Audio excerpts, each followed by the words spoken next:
అందరికీ నమస్కారం. దేశం గర్వంగా చెప్పుకునే గొప్ప రాజుల్లో శ్రీకృష్ణదేవరాయలు గారు ముందుంటారు. కానీ ఆయనని అంత గొప్పగా చెప్పుకునే మనం ఈరోజు ఆయనకి జరిగిన అవమానానికి తలదించుకోవాలి. సిగ్గుతో తలదించుకోవాలి. ఇంకొక మాట చెప్పాలి అంటే చచ్చిపోవాలి.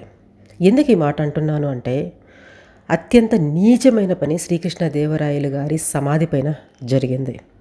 ఎస్, ఈ సమాధి పైన కొంతమంది ఆ ప్లేస్ మొత్తాన్ని కూడా ఒక మాంసం మార్కెట్ లాగా తయారు చేశారు. దానికి సంబంధించిన ఒక వీడియోను కూడా మీకు నేను ఇక్కడ ప్రూఫ్గా అటాచ్ చేస్తాను. శ్రీకృష్ణదేవరాయలు గారి సమాధి కొప్పల్ జిల్లా గంగావతి తాలూకా అనెగొండెలో తుంగభద్ర నది ఒడ్డున ఉంటుంది.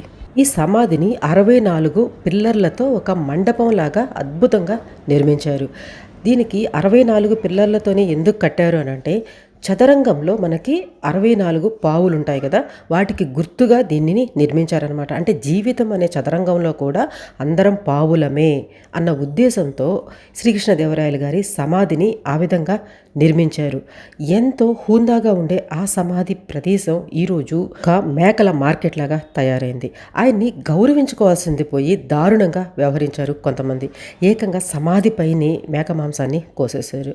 దీన్నంతా కూడా ఒక వ్యక్తి తన ఫోన్లో వీడియో తీసి అది సోషల్ మీడియాలో పెట్టారు. అది విజయనగర సామ్రాజ్య చక్రవర్తి శ్రీకృష్ణదేవరాయలు వారు సమాధి అన్న మాట కూడా వాళ్ళు మర్చిపోయారు.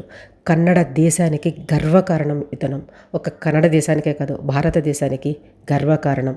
అత్యంత అవమానకరమైన ఈ విషయాన్ని పురావస్తు శాఖ వాళ్ళు లేక హిందూ దేవాదాయ శాఖ వాళ్ళు కూడా ఏం చేస్తున్నారో అర్థం కాలేదు. మన దేశంలో ఔరంగజేబు సమాధిని ఎంత బాగా రక్షిస్తున్నారో, టిప్పు సుల్తాన్ని ఎంత బాగా ప్రేస్ చేస్తారో, టిప్పు సుల్తాన్ జయంతులు అని చెప్పేసి ఎంత బాగా వాటిని ఘనంగా జరుపుతూ ఉంటారో మనందరికీ తెలిసిన విషయమే. కానీ ఇక్కడికి వచ్చే లోపల ఏమైపోతుంది? ఇక్కడ తప్పు ఎవరిది?